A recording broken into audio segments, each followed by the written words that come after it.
Mae Krier, an original Rosie the Riveter, was born in 1926 in North Dakota. After the bombing of Pearl Harbor, Mae, her sister, and a friend headed to Seattle, Washington, where Mae became a riveter for Boeing, making B-17s and B-29s for 92 cents an hour. She met Norm, her late husband, a sailor, on the dance floor in 1944. Norm was transferred to Pasco, Washington, and in April 1945 they married. She left Boeing to work for the Army engineers with Italian prisoners of war in Pasco at 83 cents an hour. Eventually, they settled in Pennsylvania, where they raised their 2 children and where Mae still resides today. Mae joined other Rosies to get the first National Rosie the Riveter Day in 2017 and the Congressional Gold Medal for Rosie in 2020. During the pandemic, through her Facebook page, Honor Rosie, Mae, with the help of companies, groups, and individuals, made and mailed well over 6,000 red and white polka dot face masks. 5,000 went directly to her Honor Rosie followers. In 2022, her face mask and bandana were worn by Rosie the Rocketeer in the commander's seat of the Boeing Starliner, which traveled to the International Space Station and back. Mae continues to travel the world to promote Rosie the Riveter's legacy, and at 98 years, Mae still cuts her own grass. Now it's time to join Breaking Barriers with Mae Krier. Hello, Mae. Hi, Deb. What are we up to today? Well, it seems like forever since we've done a podcast, doesn't it? I know. Today, our guest is, we have 2 guests, Sarah Pritchard, who's the executive director of the Rosie the Riveter Trust, and another Rosie, Jean Gibson. So we want to welcome them to our show. Hello, ladies. Welcome. Hello. Hello. Hi. Jean, I've been wanting to meet you. I tried to get a hold of you in Washington, but it was such a madhouse. Everybody was spinning around. We didn't have time to talk. But I've been following you on Facebook. It's a pleasure to have you on today. Thank you. It's an honor to be on. So the first thing we want to... Let me say something to Sarah. Sure. Sarah, it's absolutely wonderful what you ladies put together for us for that Congressional Gold Medal affair. Everybody was so complimentary, and you put it together so fast. I just thought it was outstanding. I didn't see a flaw in anything, and I think that's marvelous. And we just want to thank you. We'll always thank you. Thank you for what you do every day. It was special for us. Thank you, Mae. Thank you for saying so, because it was an honor of my lifetime to be able to do that. And I got to meet Deb and you for the second time, actually, because you had visited California once. But I got to meet so many Rosies and their family and people that support the Rosie the Riveter legacy. So what an incredible opportunity. And we together really hit it out of the park, wouldn't you say? No, it was outstanding. I said in the compliments and the rewards afterwards, people just don't forget it. And it's been just outstanding. It was the highlight of my career, I'll tell you. It was really wonderful. Very moving. It was. And there, one lady I heard talk, this is a good example of how they knew. Some of them had no idea how we got where we are with that. They said, I can't believe that this is happening. Look, it took a lot of hard work from all of us, but it worked out beautiful. Yeah, it really was very, very much a great memory. And we have so many beautiful photos, thanks to Gary Sinise Foundation and all the other reporters that came out and gave us headlines. That was also really great, because that lives on. You know, that's something that people can search and live on for. And we need everybody. That's so amazing. One person can't do all this. It takes all of us. We can do it, right? If we work together. We can. Absolutely. So let me ask Sarah first. What is the mission of the Rosie the Riveter Trust? A lot of people don't know who you are. Yeah, thanks. Actually, Rosie the Riveter Trust is a nonprofit organization, and we exist to support the national park that's located in Richmond, California, that tells the story about what happened during World War II when the men went away to war and the country galvanized and actually supported the war efforts. And that is the story. That's the birthplace of Rosie the Riveters and the incredible work that Mae is doing, and many other Rosies, that how they feel so proud. So our mission is to support the national park, and we do that in three ways. One is historic preservation, because this is a very unique urban national park where there's different locations throughout the city of Richmond that tell the story of the home front. For example, my office is at the Maritime Child Development Center. That was a building that Kaiser Company built so that the women and men that were working at the shipyards had a place to leave their children. It was open 24 hours a day because there were swing shifts. So it was constantly being used. So that's a building that the trust helps save to tell the story of childcare and also subsidized childcare. It's the birthplace of that. So that's one example. The second is sharing stories. So we've done documentaries, and we support people like Jean who come to the visitor center every week and tell their story.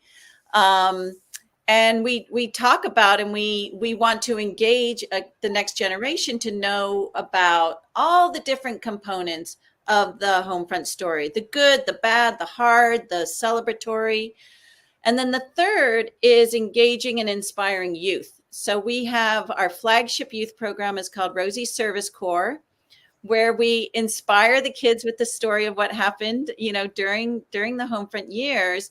And we introduce them to opportunities like the trades. Perhaps there are youngsters, they don't even know that that's available to them as a career choice. So that's a little bit about what we do.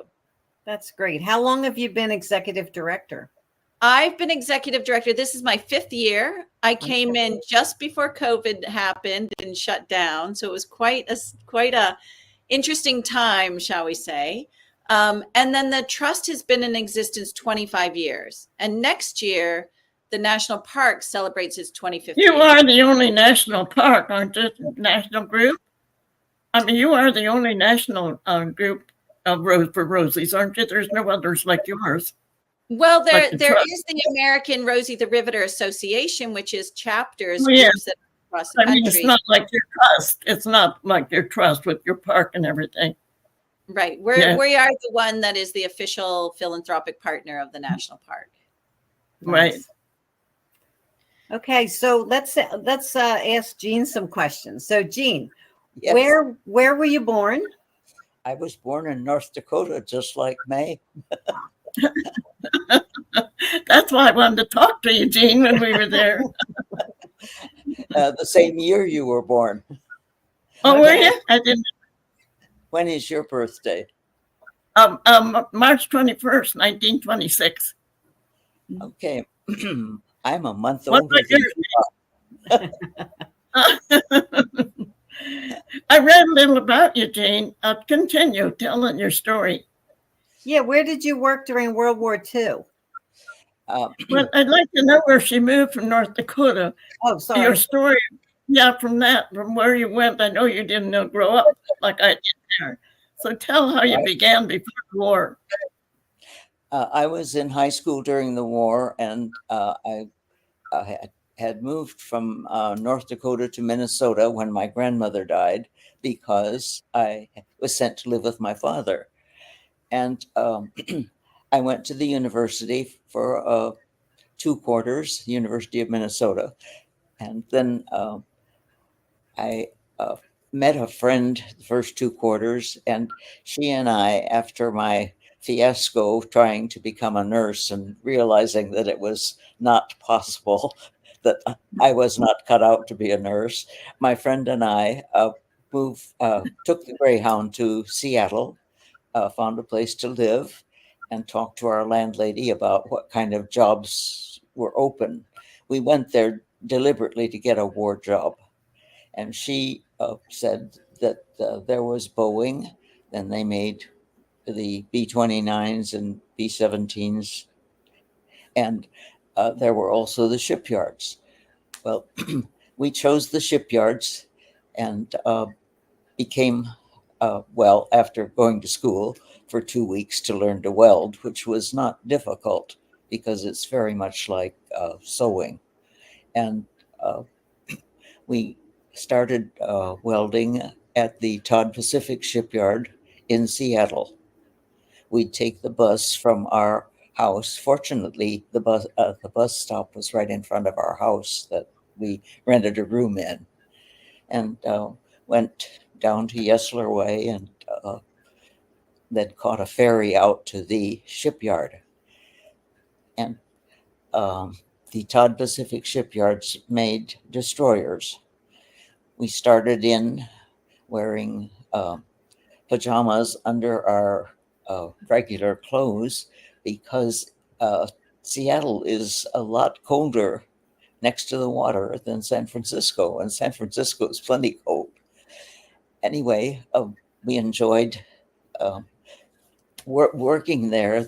The men were old enough to be our fathers or grandfathers, and they were very nice to us. Now, I recognize that some of the earlier Rosies had run into problems, but we did not. The men were very caring and so on. But we worked there building the destroyers, and we worked at the very beginning of the destroyer, where you take two pieces of metal and first they're clamped together and they're tacked, and then they're welded, and then other pieces of metal are added. But we were at the beginning. The only thing wrong with that is you don't get a satisfaction of seeing something you've done. We worked 6 days a week, and sometimes they'd ask us to work on the 7th. Now, the lead man was from Minnesota, and he kept us in the steel shed at the making the beginnings of the destroyer. The main thing that we made in our area was the reduction gear, which is similar to a double bottom, and it sat as we put it together in a corner of the steel shed. We'd get when it went start again. It was constructed of pieces of metal that were about 5/8 of an inch thick steel. There were connecting holes between the cubicles, and it was taller than we were. We'd go in the holes and do our welding and come out. It was kind of a lonely job, but you were busy and didn't think of things. The important thing that I did with it, that I was able to complete, and I have a satisfaction with, is that one Sunday I was told on the way, we were out on the ways on this destroyer to weld in the hose pipe. And the hose pipe is the channel that goes from the deck to the side of the ship that the anchor chain goes through. I spent a whole shift welding that in from scratch. And some destroyer has the port side hose pipe that I welded. Wow. So cool. Now, I don't know whether you want me to go on and tell some of the other things, or whether you'd like to ask questions. Well, now I want to know how you got to Boeing. I never knew that you worked on ships. Yes, and it was cool. I will say that the first paycheck that we got, we bought 50% wool long johns. One of the ship fitters had often offered to lend us the money. He was old enough to be my grandfather, and I thanked him kindly, but you don't want to borrow money when you're just starting out. And so we bought another pair as soon as we were able to afford it.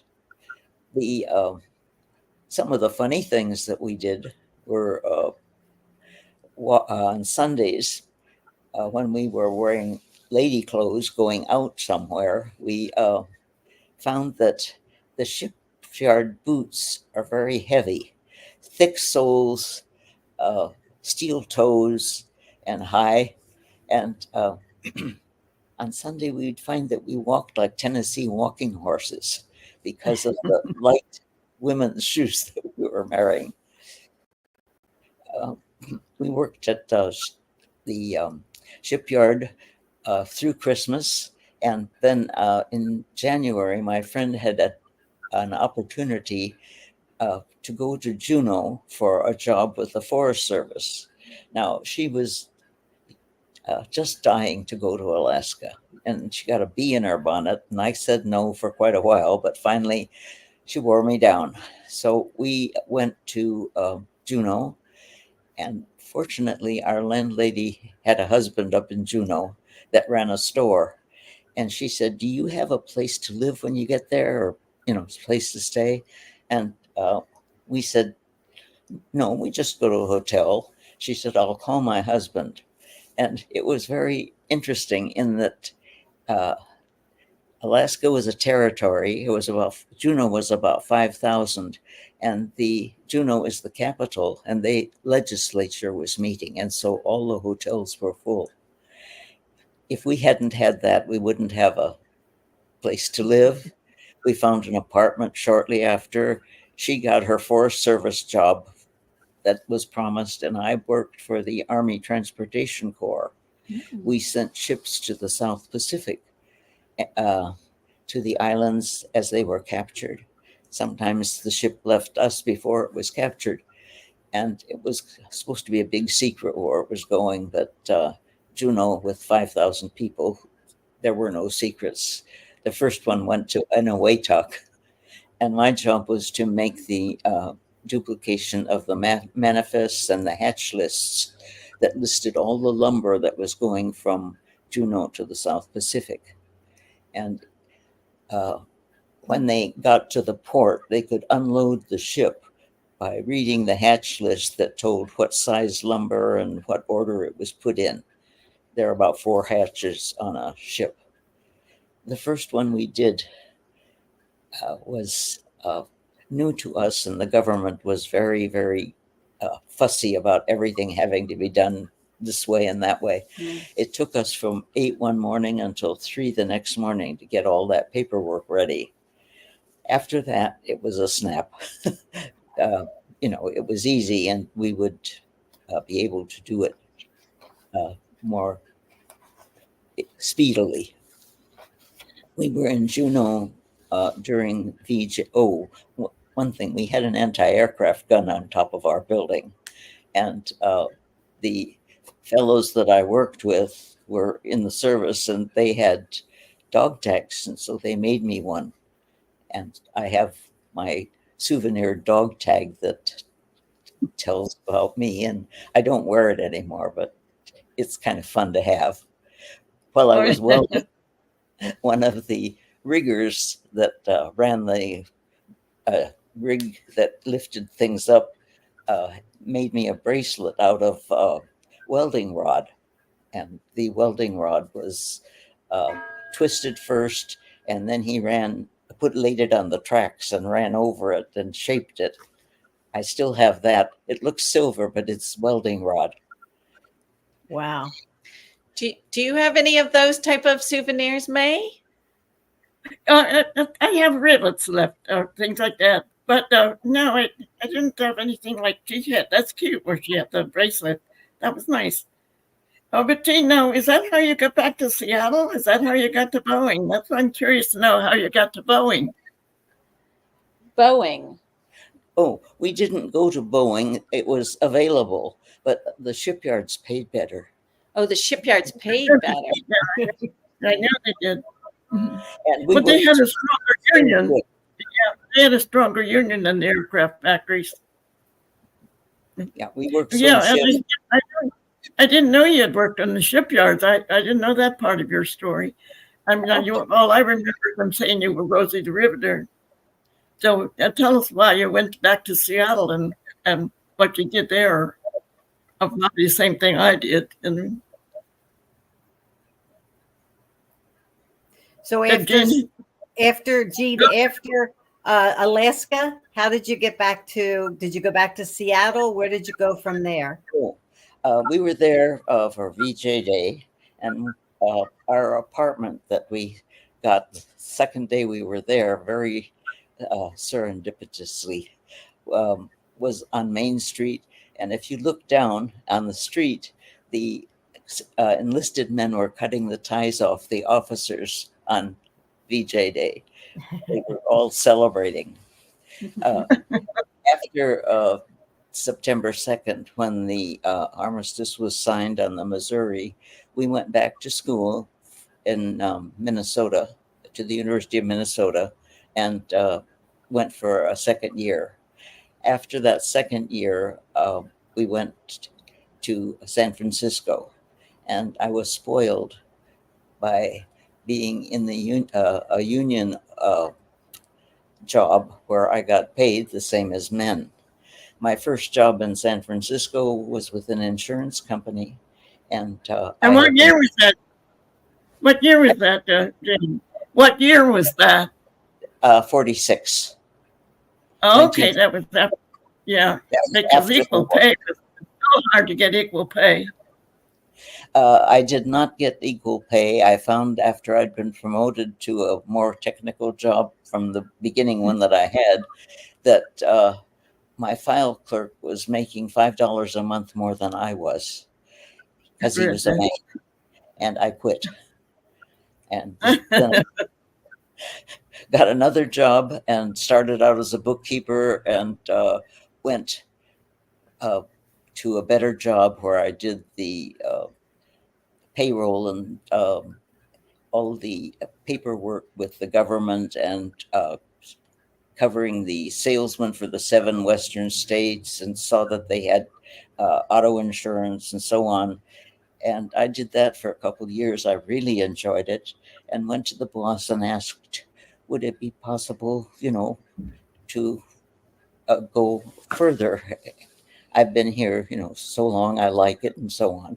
And he said, well, you're going to get married and have babies, and you're going to leave us. This is it. And so at that point, my friend and I moved over to Berkeley from San Francisco, and went to Cal, the University of California. And I finished my bachelor's and got my master's and PhD there at UC Berkeley. I was involved. I taught kindergarten through 6th. I taught gifted children. And when I was a graduate student at Cal, I taught a couple sections of Educational Psychology 101. And I taught in Berkeley, the public schools, for 30 years. Wow. I was involved in the science projects, the American Association for the Advancement of Science.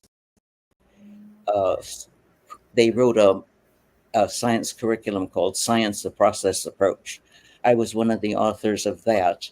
We'd go to Stanford the first 2 years for the summer, and then we went to East Lansing another year as the writing was going on. And I was part of the unit that was teaching it in Berkeley. Let's see, what else? You were fortunate to be able to go back to school after the war. Most of the people I knew, the girls didn't even have jobs. They couldn't get a job because most of the men came home and they were getting the jobs. So you're fortunate that you were able to go back to school. I think that's wonderful. It's interesting. I went to a union meeting in Pittsburgh without the H. Pittsburgh, California doesn't have an H on it. A union meeting of women in the trades about 3 weeks ago. And one of the things that they were talking about was how it was very important for women to get as much education as they could and keep up to things if opportunities were offered to go ahead and take the extra training and so on. And I had found that in my life, that being able to know something ahead of time, and taking every opportunity to learn more helped a lot in getting ahead. And I think what strikes me, in terms of knowing and getting to know Jean, is that she really was a self-starter, and she was in the rooms where there were other men, and she did advocate for herself. And when she would hear the word no, she would say, well, thank you very much. She would pick up her things and she would leave, and she would find other opportunities. So I think very much an opportunistic person. And I can't imagine, this is what I find when I meet other Rosies, especially you, Mae, is that you have this this verve and this a way which is like, it's very kind and it's very strong, and you're gonna, if people can't open a door or help you in one place, well, then you're gonna go seek another way to do it. Very much part of your after the war, most of us had, there were the baby boomers then. All of us just had our families then. My children are baby boomers. And I said, what did women do at that time? They stayed home and raised their family. It wasn't very uncommon for women to be able to work or get jobs. That was difficult. And I mean, look at what the government did for the men, the GI Bill and all the good things, but they didn't do any of that for the women who worked and helped win our world. I just thought that was sad. That's what got me going to work on women, because it wasn't fair that they didn't honor us after the war. It just wasn't fair, because everything was for the men. Had it not been for us, the men couldn't have won the war. Simple as that. And when I get my on, it goes. What's that, Deb? And that leads us into the Congressional Gold Medal and all the work. Mae did a lot of work through that whole, especially the last few years. So tell us about how you all feel about the medal. What, Mae? Oh, are you talking to me or are you talking about Jean? All of everybody. About. Okay. What's that, Jean? I said that you know a lot more about the Congressional Medal of Honor. I was I've worked for 40 or 50 years to get it. I mean, to help get it. Yes. So I didn't. In fact, as Senator Casey, they just had me introduce him and our governor this week.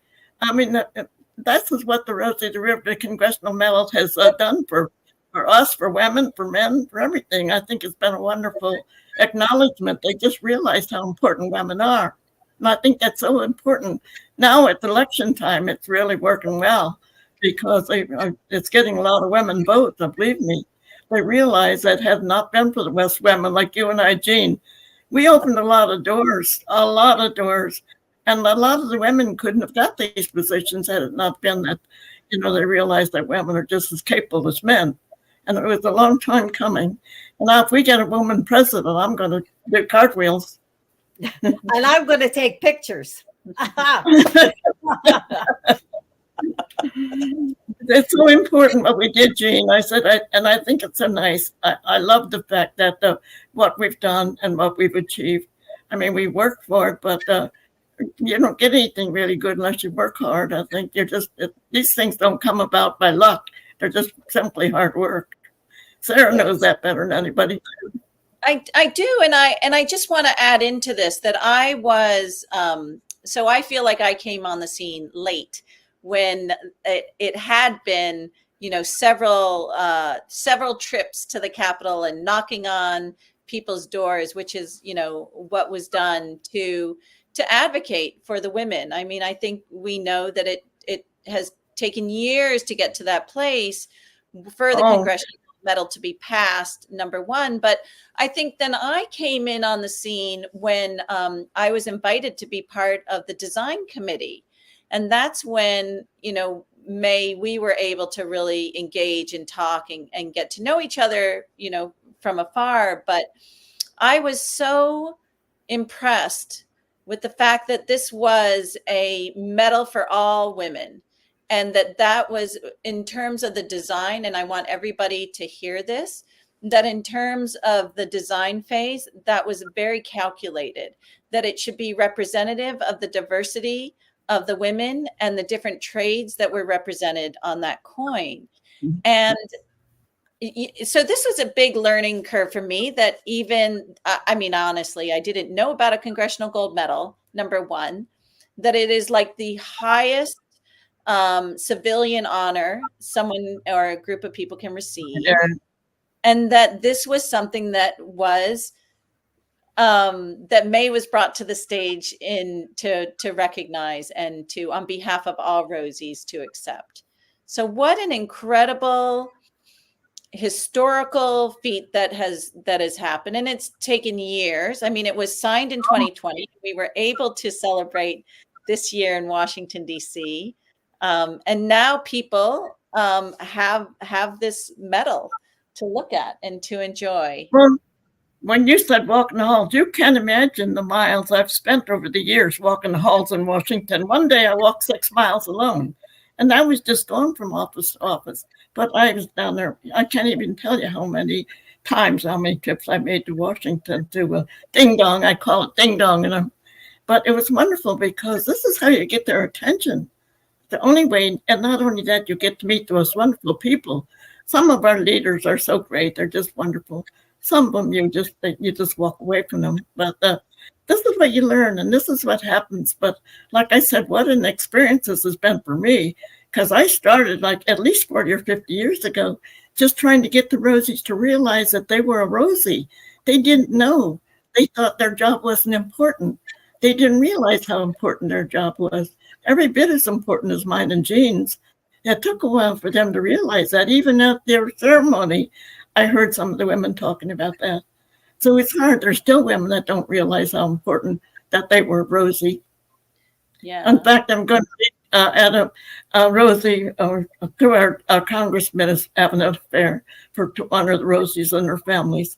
And that's coming up in a couple of weeks.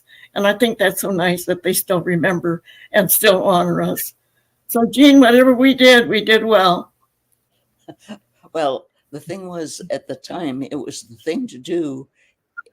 If you were an American and responsible, you felt, that the men couldn't do it all, that we could help. And we did. Mm-hmm. And we did. And you mentioned something, Jean, about the men treatment. I've heard that too, but I was never treated poorly by the men. They used to play jokes on me. We'd go into the tool crib and stuff, but we were never mean or nasty. No, they weren't. No, I agree. Mm-hmm. And we were all working for the same thing. It was a united America United States at that time. Yeah, and I think that is what is a message that we are working to promote, especially as the national park goes into celebrating its 25th anniversary, that we can all come together for a cause greater than ourselves. And, I think that is why people call it the greatest generation. It's when people really did come together. And, one of our colleagues, Marianne Soussay, she says, I didn't do anything special, but I was part of something very special. I did like that. I heard that when Mike Johnson said that. It was a nice statement, But it's amazing what us women have done, and how we've helped other women. I travel all over. I still travel all over, and they love what we've done and how we've opened doors. And it makes you proud to think that we didn't even know what we were doing. We didn't. We didn't know that we were opening doors.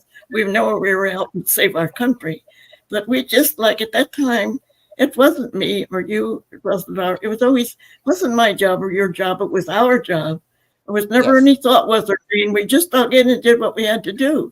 It wasn't as simple as that. It was a good time. And it sounds, Mae, like, the incredible positive response and the traction you've had to sort of to move forward on this agenda of the legacy of the Rosies and honoring women continues today. And I know that you're very much connected with Raya Kenny. I've had meetings as well with her and her team, and I think that really is, there she is. This is really the next frontier of excitement. You know, she wrote to me when she started that when she was in the 5th grade, and I thought, oh, she's a kid. It'll just, over a week or two, she'll forget all about it. And imagine that, she's graduated from college now. I'm doing everything, and I'm going to do everything I can to promote, because it's kind of like we turned the torch over to them now. The younger generation has to take over. Like Rhea said, we did for her. Now she wants to do for us. And I think that's beautiful. And now it's our turn to help her. And wherever, I got all kinds of ideas. I want to help raise money for her. And so I think that's very important. That's fantastic. These are new generations, and they're beautiful. Like I call her our shining star. I mean, I think it's just wonderful what she's done and what she's doing. What she's doing. Yeah. And how committed she is. I think that is just, that's incredible. And to see that from someone, of her generation and her youth, and how it's a family affair.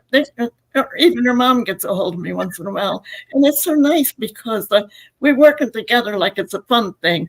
And if it's fun, it's gonna go somewhere, because you have to put your life and everything into these things. And if you don't enjoy it, it's hard to push it through. I think that happiness with all of these programs will get you. It's gonna work for Ray. It's gonna work. We're gonna see that it works, right? Yeah. All of us together.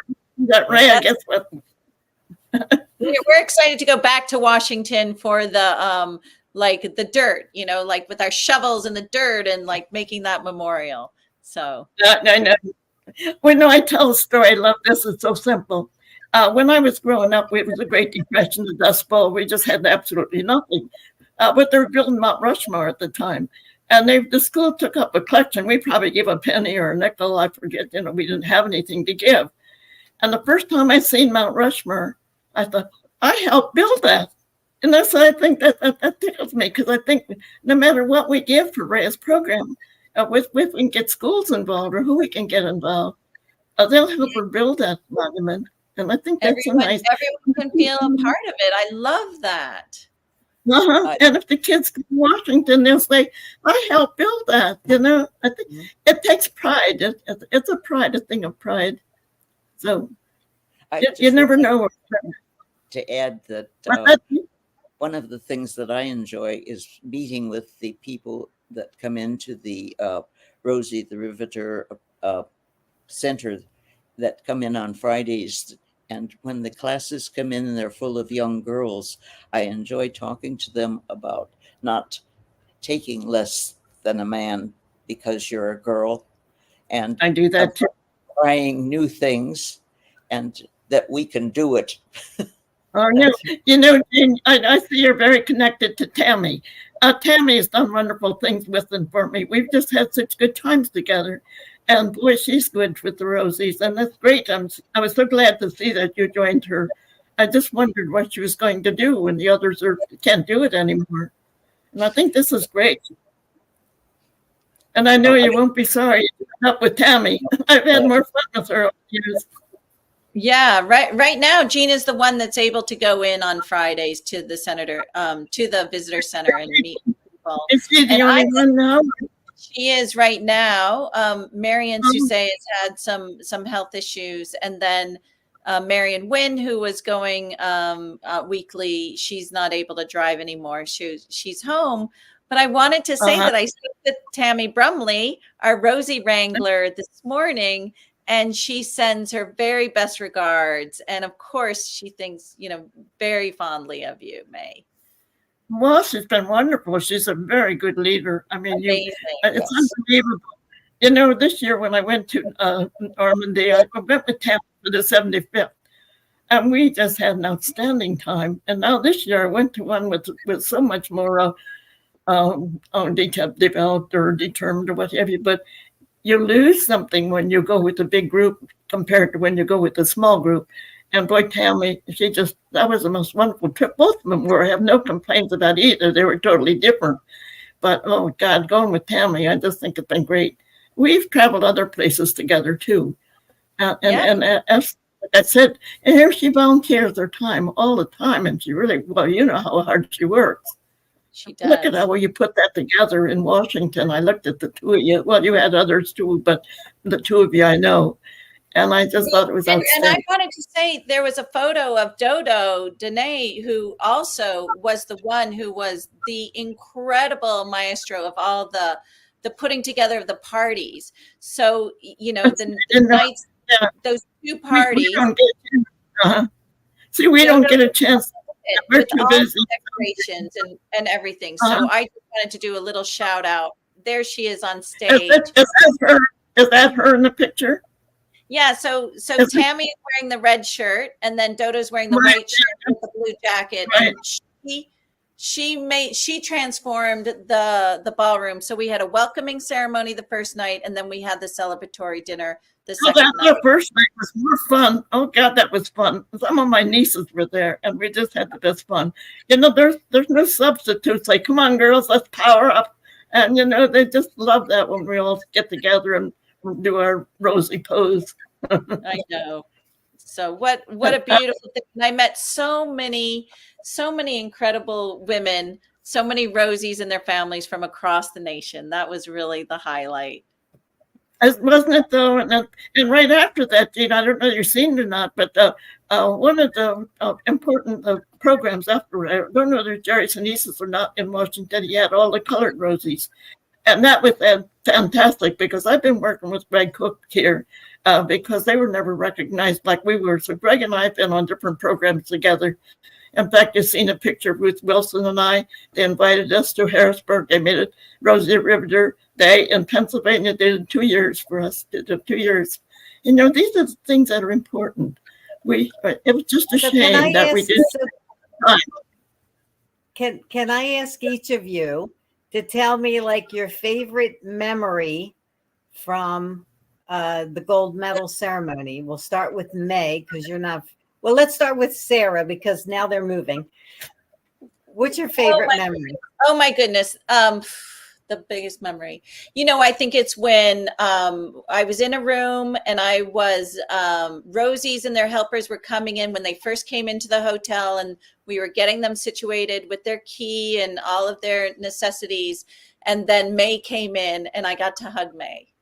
And I have a very beautiful photo. I have a beautiful photo of that. And the thing is, I totally dwarf her because I'm, much larger in stature. But I keep that as a treasure because I do feel like that is the glue. That is what brought me there, and all of the work that ensued. So that is my favorite memory. Jean, what is your favorite memory? Mine is kind of unusual. You're talking about the ceremony in Washington, D.C. Yeah, okay. I was always in my mother's family where I was brought up because my parents were divorced. I was always the youngest of the family because I was the first one of the next generation. And I considered them all my brothers and sisters instead of aunts and uncle. But my cousin, who's the only one left in the family also, and her daughter and her husband, the daughter's husband, came to the ceremony, and I was able to give each of them a scarf. And they were so proud. They put it on, and they live in Delaware, but they'd made the trip to come. And I guess I felt appreciated. It's like one of those things that after all these years, I've been the bottom rung on the ladder, and I was raised. Oh, that's great. Mae? Georgie, you're world famous now. You know, Come on. that day I had so many interviews and things. It was like spinning my wheels. You don't have time to really enjoy one particular thing because you're crowded.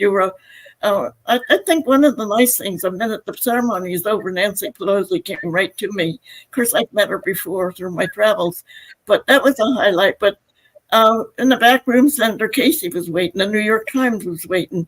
You know, things like that.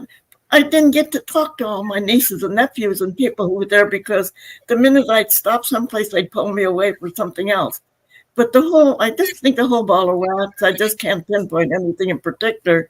I'll tell you, by the time it was over, you're spinning so you don't even realize what you went through. I mean, it's absolutely amazing. So I just have to say the whole thing, the whole ball of wax was just outstanding. Pretty And I'm getting amazing. some from it. Yeah. And thank you, Sarah, for all that you did to make that happen for all the Rosies. How many Rosies did you bring? Just less than 30. Okay. So yeah, amazing. That You know, was we nice. could not have done it without the help of the organizations that supported us, right? So and really, you know, this was a call, and we answered it, and then by everyone pitching in, it all happened. The money and the planning and the travel. So there's numerous people to thank, and I'm really I know that if I start saying the names, then I will be forgetful. I But know you can't. the Gary Sinise Foundation really came through, and Boeing did as well, and Kaiser, and the Boilermakers, and CXS. That was funny about the Boilermakers. I had a call. That somebody was stunned when they heard that the Boilermakers give out those medals, because he's a Boilermaker union someplace in New York State or somewhere, but he was stunned and he wanted to know all about that. Oh, If I there's will a- definitely put him in touch with them. They are fantastic supporters of the Rosie the Riveter legacy. Everybody was so supportive. I just thought it was outstanding. It couldn't have been nicer, Sarah. In my opinion, couldn't have been nicer. And And- yeah, thank goodness. What and a beautiful thing for the books. Sarah, what was the feeling among all of the Rosies that came? Did they really know finally they were being acknowledged by our government? They did, and it was so touching, Deb, that not just one of them, but many of them said that that was the best day of their life. Can you imagine? You know, we were sitting there in the company of 104-year-old women, of 100-year-old women, of 98-year-old women, and a number of them and their children said to us, wow, this has really been the best day of their life. They felt honored, appreciated, respected.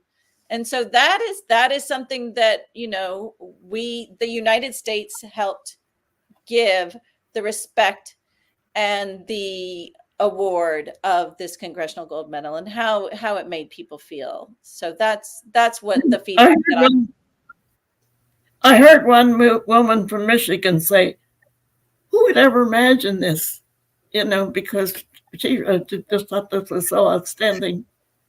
And it was a long time coming, but was well worth waiting for, wasn't it? Well, we did it. We did it. My generation thanks you for what you did and for being examples to us. And if you hadn't done what you did, who knows what language we'd be speaking? Who knows if I'd even be here? So thank you, ladies, for what you did. Well, it's nice talking to you. I wanted to talk to you before when we were in Washington, but everybody just crowded you so with everything. You know, you couldn't have a good sit-down conversation. I'm glad I met you now. Yes, I'm glad to have been able to talk to you also. We're proud of you. Thank you. Well, thank you. We're all in this together. We did it, right? That's So, right. so we're going to wrap this up in a different way. Normally, Mae and I will do a power up ourselves, but we have another Rosie here. So let's end this podcast with power up. Everybody power up. Come on, everybody power up. Yeah. We We can do it. it. And we did it. Do it. Thank you, ladies, for coming. Thank so you. great to see you. Okay, you too. Take care.